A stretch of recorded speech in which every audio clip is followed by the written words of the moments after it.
Movie की शुरुआत में हमें बताया जाता है कि 2014 में ग्लोबल वार्मिंग के आउट ऑफ कंट्रोल हो जाने की वजह से पूरी धरती अब खतरे में आ चुकी है और इसलिए धरती का क्लाइमेट अपने समय से पहले ही चेंज हो रहा है, जिससे चारों तरफ हड़कंप मच गया है। अब पृथ्वी का संतुलन बनाए रखने के लिए साइंटिस्ट लोगों ने CW7 नाम का कूलिंग एजेंट बनाया था, जिससे वो लोग ग्लोबल वार्मिंग को बड़े आराम से कंट्रोल कर सकते हैं। ये एक बहुत ही बड़ी खोज होती है और उन्होंने रॉकेट्स और प्लेन की मदद से पृथ्वी के वातावरण में CW7 एजेंट को डालना शुरू कर दिया था। लेकिन इस प्रोसेस में पूरी गलती हो जाती है। गर्मी तो कम होती है, लेकिन देखते देखते पूरे अर्थ पे अब आइस एज आ जाता है, यानी कि पूरी धरती अब जमने लगती है। अब इस गलती के कारण करोड़ों लोगों की मौत होती है। अब कुछ लोग सरवाइव कर गए थे, जो लोग अब स्नोपियर्सर नाम के एक ट्रेन में रहते थे। ये काफी खास ट्रेन है जिसे विल्फोर्ड नाम के एक साइंटिस्ट ने बनाया है। उसने इस तरह इसे डिजाइन किया होता है, ये काफी कम तापमान में भी अच्छे कंडीशन में रह सकती है और लोगों को बचा सकती है। दुनिया के काफी सारे ट्रैक्स को मिलाकर इस ट्रेन की ट्रैक को बनाया गया होता है। ये ट्रेन पूरी पृथ्वी का चक्कर काटती है और पूरा सर्कल को कंप्लीट होने के लिए ट्रेन को लगभग 1 साल इतना समय लगता है। लेकिन ट्रेन में रहने वाले लोगों में भी काफी ज्यादा भेदभाव होता है। कुछ ऐसे डब्बे होते हैं जो सिर्फ अमीर और हाई क्लास लोगों के लिए ही होते हैं, जिनमें काफी सारी सुख सुविधाएं, अनलिमिटेड खाना और काफी मस्त जीवन था। उनके लिए सिक्योर कोचेस भी थे और उनकी जान बचाने के लिए उन्होंने विल्फोर्ड को काफी अच्छी खासी रकम दी होती है। और जिन लोगों के पास पैसे नहीं है और वो फ्री में रह रहे हैं, उन्हें ट्रेन के पिछले डब्बे में काफी बुरी तरीके से रखा जा रहा है। यहाँ पे काफी सारे गरीब लोग हैं और उनकी कंडीशन बहुत ही खराब होती है। इनके ऊपर जोर जबरदस्ती की जाती थी और कई बार तो इन्हें जबरदस्ती यहाँ से लेकर जाके अमीर लोगों की गुलामी भी करनी पड़ती थी। अब हम गरीब लोगों के कोच में देखते हैं कर्टिस को, जो कि इनका एक तरह से लीडर है, जो अपने लोगों के साथ मिलकर यहाँ की सरकार से बगावत करने की प्लानिंग कर रहा है ताकि इन्हें भी इक्वल तरीके से रहने दिया जाए। अब एक दिन हम देखते हैं इनके लिए खाना लाया जाता है, जो दिन में सिर्फ एक बार ही दिया जाता है और ये बस एक प्रोटीन बार होता है। अब आर्मी के लोग सबको ये बार देने के बाद कर्टिस सबके बार्स को चेक कर रहा होता है, उसमें कुछ ढूंढने के लिए। उसे एक बच्चा मिलता है टिमी, उसके बार में एक कैप्सूल मिलता है जो टिमी की मॉम तानिया कर्टिस को बताती है। अब इस कैप्सूल को खोलने पर कर्टिस को उसमें एक मैसेज लिखा मिलता है। अब इस मैसेज को ये लोग गिलियन नाम के एक बुजुर्ग आदमी के पास लेकर जाते हैं डिकोड करने के लिए। वो बताता है कि एक सिक्योरिटी एक्सपर्ट है मिन्सू, जो अमीर लोगों के कोचेस है उनके लिए खोल सकते हैं, जिसने इस ट्रेन के सिक्योरिटी गेट्स को डिजाइन किया है। उसे इस ट्रेन के गवर्नमेंट ने इसी ट्रेन में होने वाले जेल में बंद कर दिया है। अब ये लोग मिन्सू को कांटेक्ट करने का प्लान बनाने लगते हैं। अब ऐसे ही एक दिन इनके कोच में एक औरत और उसके साथ कुछ आर्मी आती है और वो यहाँ पे मौजूद सारे बच्चों का हाइट एंड वजन चेक करने लगते हैं। ये देखकर तानिया अपने बच्चे को छुपाती है। दरअसल ये लोग हट्टे कट्टे बच्चों को अमीर लोगों के कोच में लेकर जाया करते थे ताकि उनसे लोगों की गुलामी करवाए, लेकिन टिमी उनसे बच नहीं पाता और वो लोग टिमी की हाइट ज्यादा होने के कारण उसे जबरदस्ती तानिया से खींचकर लेकर जाने लगते हैं। कर्टिस को भी ये सब कुछ देखकर काफी गुस्सा आ रहा था, लेकिन इस समय वो कुछ नहीं करना चाहता था। अब ये सब कुछ होते हुए देख टिमी और एंडी के पिता एंड्रू इनका विरोध करने लगते हैं और उस औरत के ऊपर सीधा एक जूता फेंक मारते हैं, जिससे उसका खून आने लगता है। अब एंड्रू को सजा देने के लिए उनका मिनिस्टर मेसन उसका हाथ काटने की सजा देता है और उसके हाथ को ट्रेन से बाहर निकालता है, जिससे ट्रेन से बाहर चलने वाली ठंड हवाओं के कारण उसका हाथ पूरा जम जाता है। जिसके बाद गार्ड्स एंड्रू का हाथ अंदर लेते हैं और उसे सीधा हैमर से तोड़ देते हैं। ये सब कुछ देखते हुए लोगों को काफी गुस्सा आने लगता है और इन लोगों की तानाशाही के कारण ही गरीब लोग समय समय पर उनसे बगावत करते थे।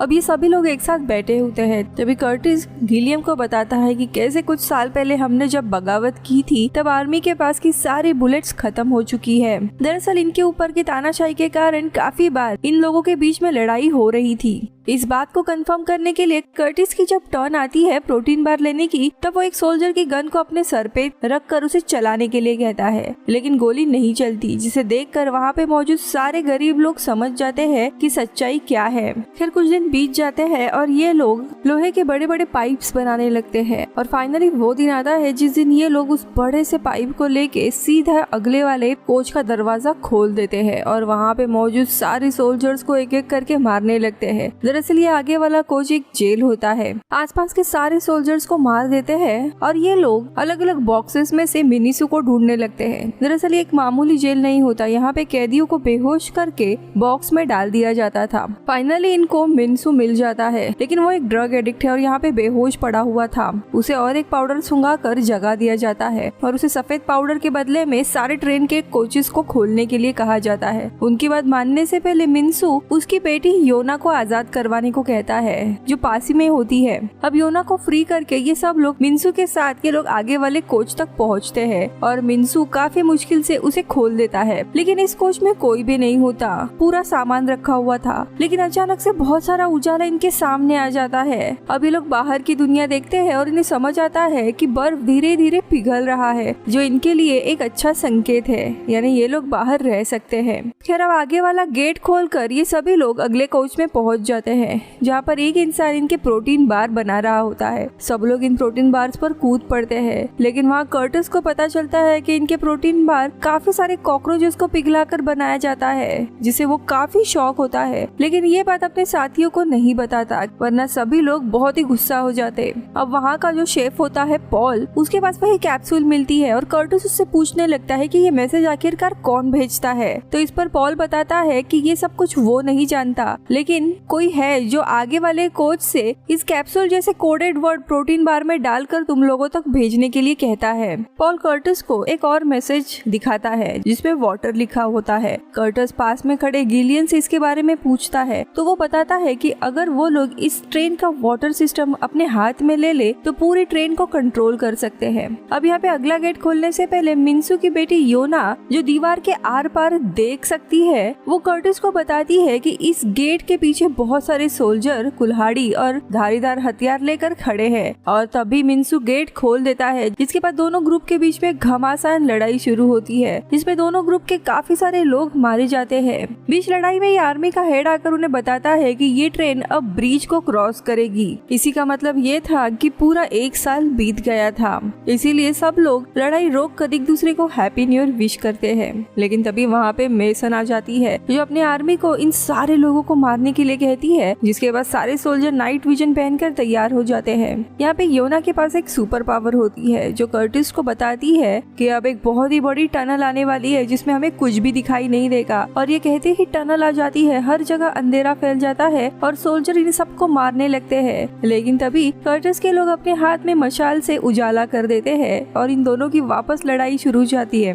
अब यहाँ लड़ाई रोकने के लिए कर्टिस के खास दोस्त एडगर्ड को एक सोल्जर पकड़ लेता है और नाइफ रखकर लड़ाई रोकने के लिए कहता है, लेकिन एडगर्ड कहता है इस लड़ाई को मत रोकना, हम काफी करीब आ चुके हैं। इसीलिए कर्टिस को ना चाहते हुए भी एडगर्ड का बलिदान देना पड़ता है और वो बेचारा मारा जाता है। जिसके बाद कर्टिस मेसन को पकड़ने के लिए चला जाता है और जब एक ऑफिसर कर्टिस को मारने आता है तब योना एक रॉड से उसे मार देती है और फाइनली कर्टिस मेसन को पकड़ लेता है और सारे सोल्जर्स रुक जाते हैं। जिसके बाद कर्टिस मेसन को एंडी और टिमी इन दोनों बच्चों को लौटाने के लिए कहता है और अगर उसने ऐसा नहीं किया तो वो ट्रेन की वाटर सप्लाई को रोक देगा। इस पर मेसन उसे बताती है कि दोनों बच्चे विलफोर्ड के पास है, जिसने ये ट्रेन बनाई है, और अगर उसने वाटर सप्लाई रोक दिया तो भी आगे के डिब्बों में कोई भी फर्क नहीं पड़ेगा, क्योंकि ट्रेन का इंजन बर्फ को पिघला कर डब्बों में पानी सप्लाई करता है। और अगर उसने यहाँ से वाटर सप्लाई रोक भी दी तो उसी के लोगों को दिक्कत का सामना करना पड़ेगा।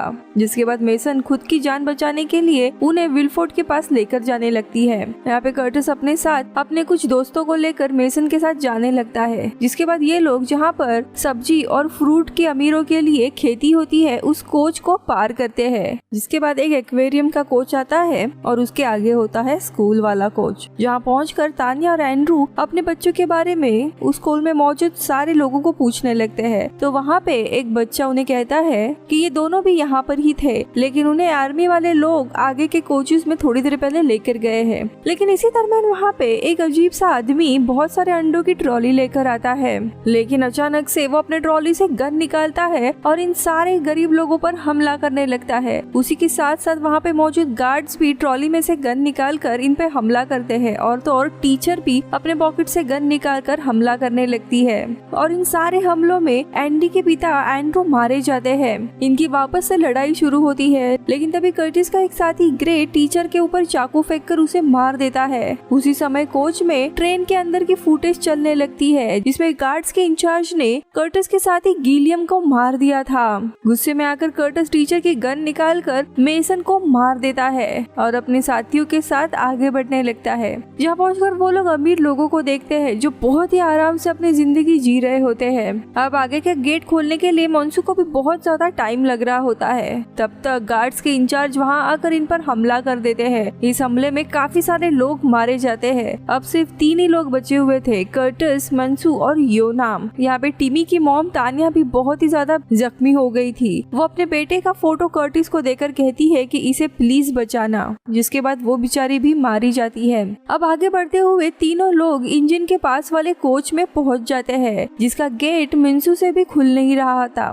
जिसे कर्टिस उस गेट को पंच मारकर खोलने की कोशिश करता है, लेकिन नामुमकिन था। तभी मिंसू से बताता है कि वो जिस ड्रग्स को लेता है वो बहुत टाइम से इसे इसीलिए जमा कर रहा है ताकि वो इस ट्रेन की दीवार को ब्लास्ट कर सके, क्योंकि ये ड्रग नशे के साथ साथ फ्लेमेबल भी है, जिसके जलने पर बहुत ही बड़ा ब्लास्ट हो सकता है। और वो ये भी बताता है कि पृथ्वी का तापमान भी अभी बढ़ रहा है, जिससे बर्फ पिघल रही है। जल्दी वो खुद को और अपने बेटी को यहाँ से बचकर बाहर जाएगा।